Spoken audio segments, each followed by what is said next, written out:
good evening. I'm Melisa Idris. Welcome to Consider This. This is the show where we want you to consider and then reconsider what you know of the news of the day. Across Asia, elephant populations are in decline. And in Malaysia, the pressures are mounting and their survival is under growing threat from habitat loss, from conflict with humans, and the expansion of roads and plantations. So this World Elephant Day, we're going to take a look at how science, policy, and the public can converge to secure the future of these gentle giants. Joining me on the show today is Dr Wong Ee Phin, who is an associate professor at University of Nottingham, Malaysia. She's the principal investigator for the Management and Ecology of Malaysian Elephants Research Project. I also have with me Professor Ahimsa Campos-Arceiz, who is a professor and principal investigator for the Megafauna Ecology and Conservation Group at the Xishuangbanna Tropical Botanical Garden in Yunnan, China. Both of you, welcome to the show. Thank you so much for joining me here today. Ee Phin, let's start with you. Talk to me a little bit about the current status. So where are we at today in terms of Malaysia's wild Asian elephant population? Okay, in terms of Asian population globally, we have about 60 to 70,000 elephants, but 72% of these populations are in India and Sri Lanka. So the remaining populations in Southeast Asia are actually considered small populations. So Malaysia, we have about 1,500 elephants in Peninsular, another 1,500 in Sabah.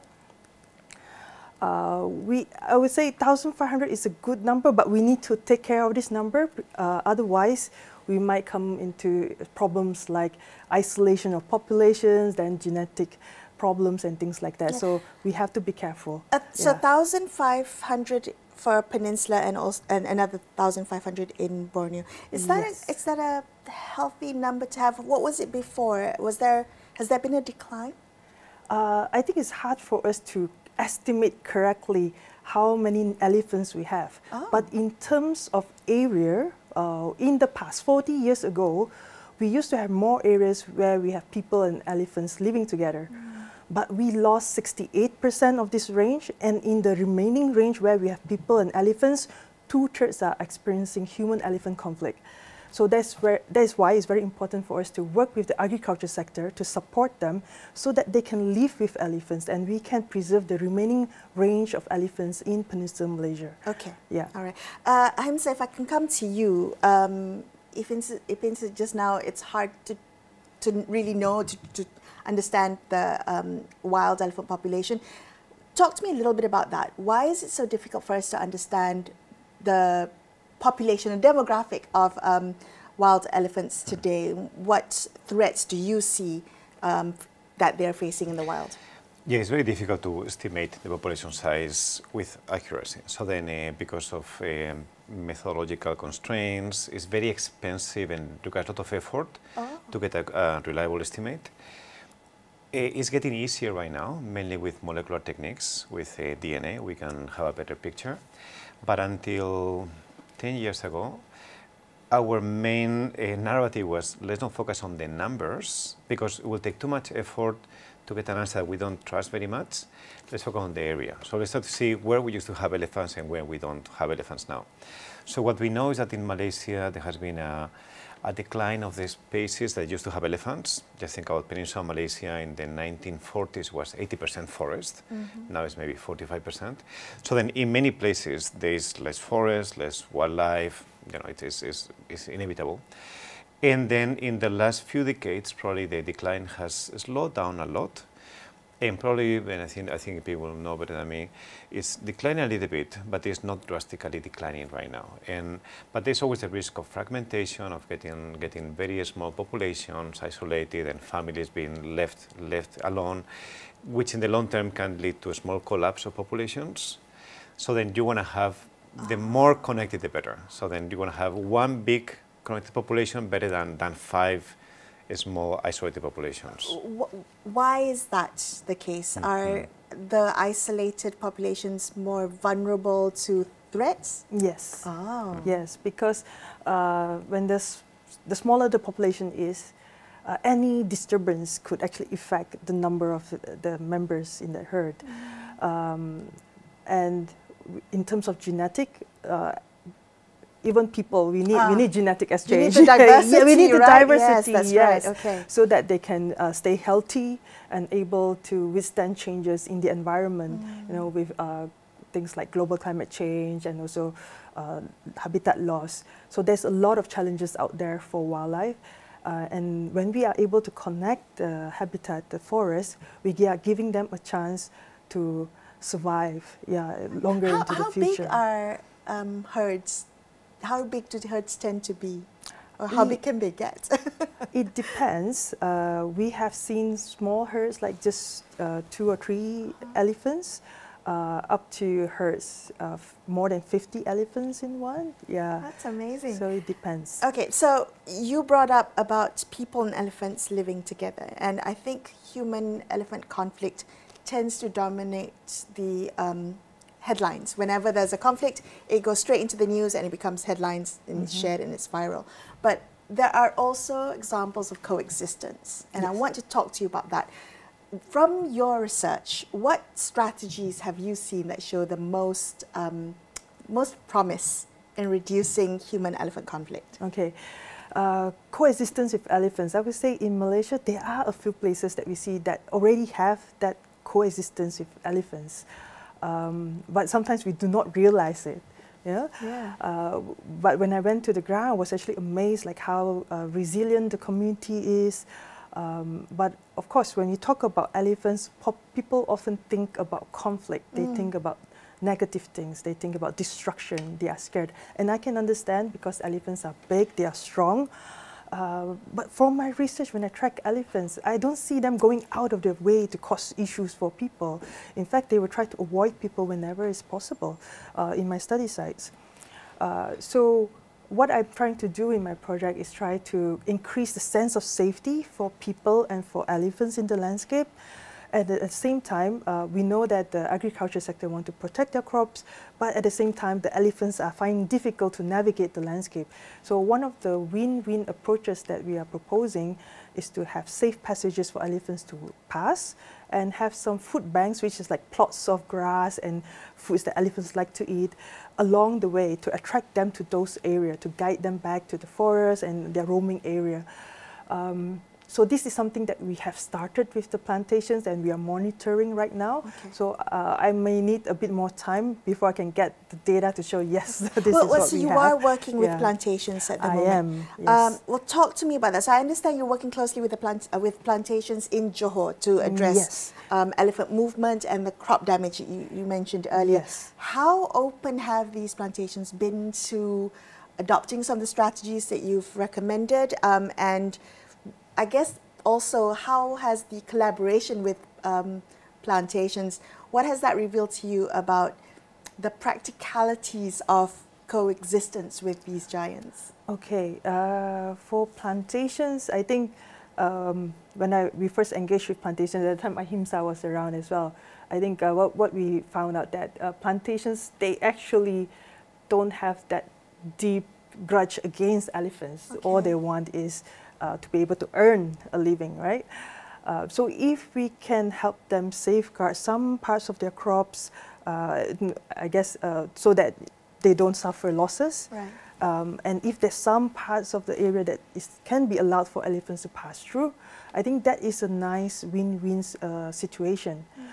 Because right now, forests in Peninsular Malaysia, some of them are shrinking, some of them are fragmented. So we do need to work with the agriculture sector to try to reconnect some of these forest patches to allow the elephant to move.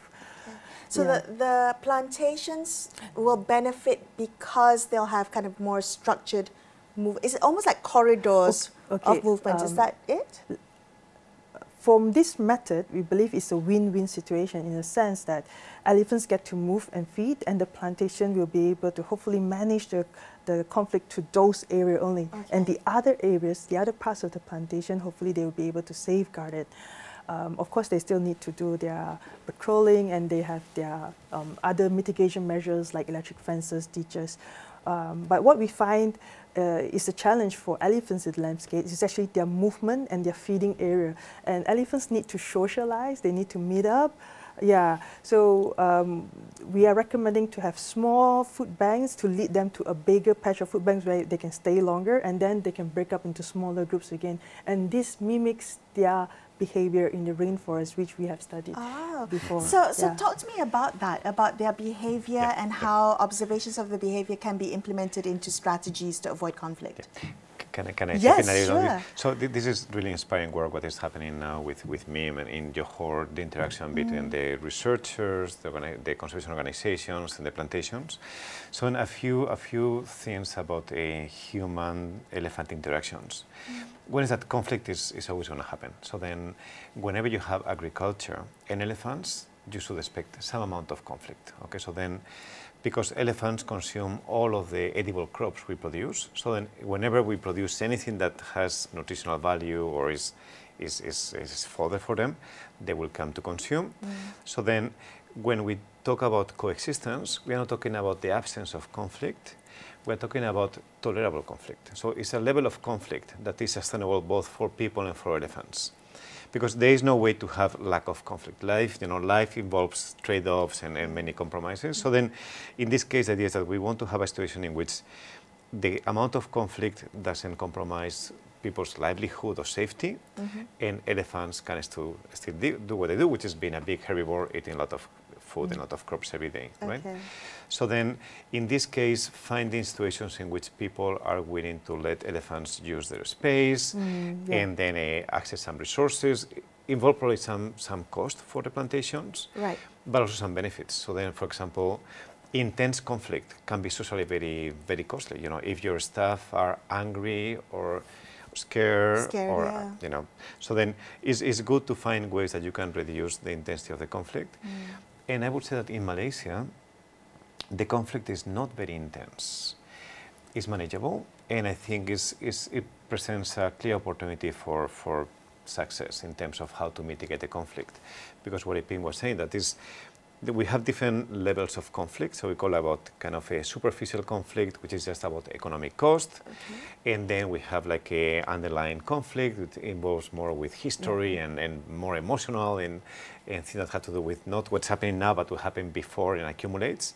And deep-rooted things that have to do with identity and other things. So then, in Malaysia, a lot of the conflict is at the superficial level. Okay, that's good, right? That is the easy to fix. So then that's great. So then, I think very important always to understand what kind of conflict do you have to design customized solutions for that context. Okay, so then we cannot just copy-paste what happened in India and apply here without thinking how to implement. Because the ecological conditions are different, the human conditions are different, the elephant behavior is different because they learn and they have a history. So it's important to understand what is the issue to think about how we can solve it locally. So because you've worked in different countries, you see that different countries have to take different approaches to managing this conflict. Give me an example of somewhere who would be doing it differently. So for example, I think Malaysia is a good one in terms that a lot of the land is managed by big companies, and then these companies don't have emotions. They just look at the bottom line. So then they just want to make sure that everything's fine, that the stakeholders are supportive, that the reputation is good. So then for them, doing good is a benefit. You know, just being seen as doing good is almost like income. It's a positive thing for them. And then in other situations, for example, I work a lot in China. I'm based in China, and a lot of the work we do is in China. There is much more about human safety. So then it's a much more fragmented landscape, and there is more contact between people and elephants. So then our main focus there is about preventing human-elephant encounters, physical encounters. Because you don't want to meet an elephant in the middle of the night in a dark place. So then that is, you know, what is happening in China is mainly using technology to monitor the elephant movement at very fine scale, using drones and using social media and kind of being able to communicate the elephant movement to people to prevent people going to those places. So then trying to avoid the physical encounter. So in a way, keeping humans away from elephants, as opposed to keeping elephants away from humans. 100%, yeah. So then that's exactly how we present in China, in which right now, and for the last 10 years or so, elephants are being very, very strictly protected, and the authorities, when elephants go somewhere, they make sure that people are not on the way. Okay. And then the economic cost is compensated. So then the economic cost is less important because human safety, when you have human safety concerns, the economy becomes kind of secondary. Yes. And then in this case, the authorities have resources to compensate farmers for a big part of the cost. So people want to feel safe. And there are other situations, if I can comment, like in Sri Lanka, where everything is much kind of low-tech and much more cost-effective. And what has been very effective is to work with communities to give them the responsibility to protect themselves with electric fences. And these are things that require a lot of maintenance, require a lot of, it's very kind of intensive work. Okay.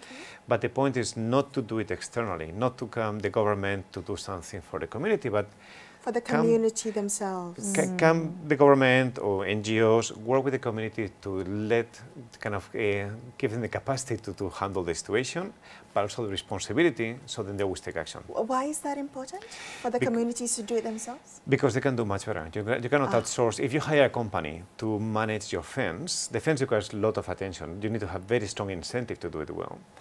If you are just paying someone peanuts, then you will get kind of cheap work. If you do yourself because it matters to you, because it's your safety, it's your livelihood, your family, and then you can do as a community, there is much higher guarantee of success. That's such an interesting way of policy to be designed to incorporate behavior, both human and elephant as well.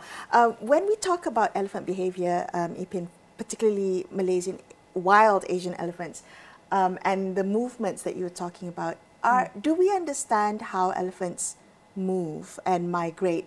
And when we think about what we know about them, is that incorporated into the way we're building our roads and infrastructure? Very good questions. I was saying in Peninsular Malaysia, we have the Central Forest Spine Master Plan. I think it's a very good plan. So during Ahimsa's time as the PI, we actually embarked on the monitoring of the collared elephants. And there's a good paper that came out from the monitoring that shows that how's the ecological status of some of these corridors. And these are the findings that were shared with the government. So the Forestry Department has since then revamped the Central Forest Spine, have recommended new corridors. They have taken out some of the corridors that are not functioning anymore and replaced it by other corridors. Yeah. Wow. So there are efforts like this by the government agency that I think we should give credit to for all this effort that's going on.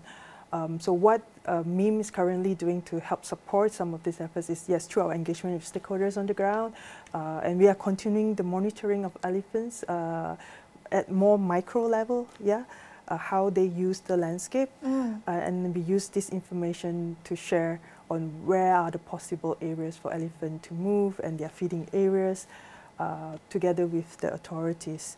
So what we want to do is work together with the stakeholders. In this case, it's in Johor as our study site, to find ways for people to live with elephants and to allow the elephants to move through some parts of the landscape.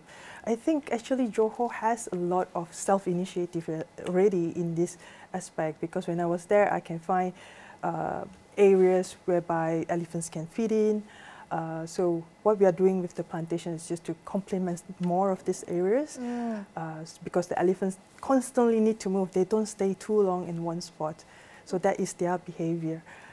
So by recognizing that they need to constantly move, we suggested maybe it's good we have more of these feeding grounds closer to the forest area to allow the elephants to then move in that landscape. I see. Yeah. Okay, so how do we ensure that elephants are safe away from the current infrastructure, the current roads? Oh, yes, the roads.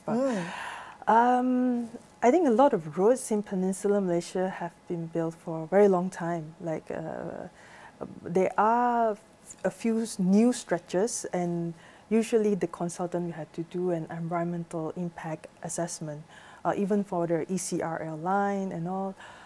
So among the infrastructure engineers, they have a hierarchy that they look at. First is to avoid, if possible, to avoid from fragmenting the forest, and if you can't avoid, only then you need to mitigate or compensate. So if it involves destruction of some habitat, then you need to enrich other habitats for the wildlife, for example. Or if you can try to minimize it, for example, build a tunnel for the road so that wildlife can still pass on above and the train and the cars can still move. Or the other way around, whereby they build wildlife crossing. So wildlife crossing is when it's very difficult for the elephant or the animals to cross the road, and they need to use other structures to facilitate the crossings. Do they work, wildlife crossings, particularly for elephants? For elephants, there are some results that's been published by other researchers, including Professor Ruben Clemens and others in the universities.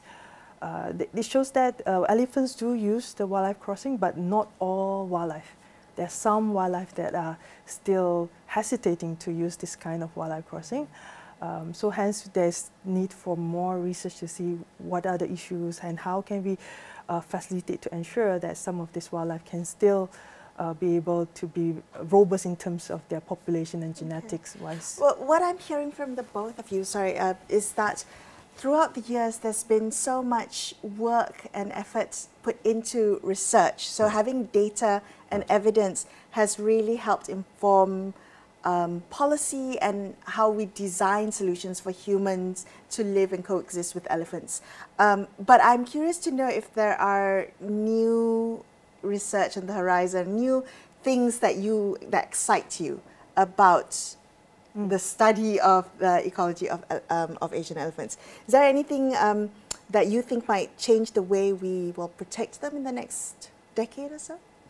More and more we are focusing from the human dimension, human psychology aspect, and what does it make people being able to live with elephants? This is some of the questions that my PhD student, Natasha Zulaika, has just completed her PhD and submitted on. And we're hoping to be able to continue to grow that field of research. So besides looking at people, we're also examining technologies.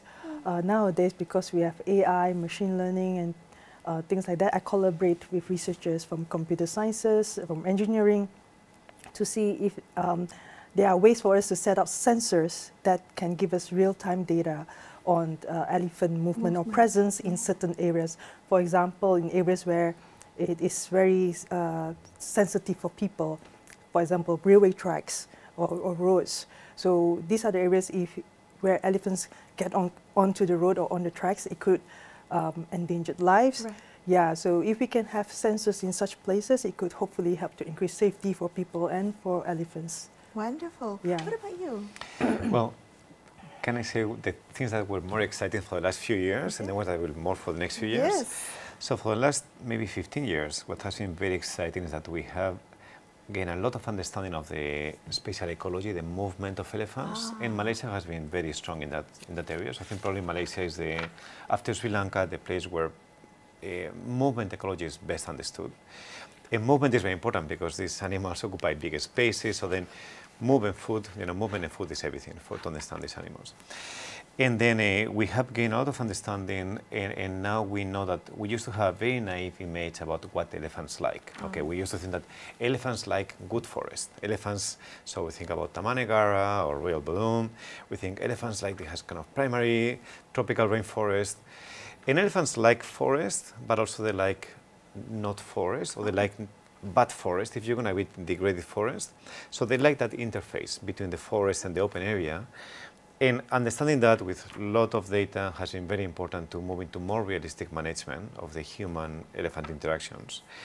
The other thing has been what Ee Phin has mentioned about the social dimensions, understanding how the human component in the human-elephant conflict and interactions is key, and how these are three very complex systems: the environment, humans, and elephants. Each one of them is very variable. You cannot just make strong assumptions. You need to understand what is happening in one place to take action in that place.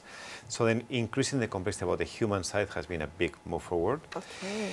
And then if I think about the next few years, what I would like to see, technology is key. So then we are moving, I think we all know how AI and sensors are and data management is disrupting our daily life. And then in the case of elephants, if we are able to enforce the law and prevent poaching of elephants, because right now poaching remains a problem. It's not anywhere as important as conflict, but still is a problem. So then if we're able to not be worried about poaching, we can start to monitor elephants in very fine detail and then share this information with the public in a way that can increase management of the conflict and particularly safety of people much better. So it would be great if in the next few years we're able to use the technology we have to focus on the conflict, which now is being prevented because we don't want to share too much data about where elephants are because there is a risk of poaching. Because you're worried about poaching. And that's a problem still in Malaysia?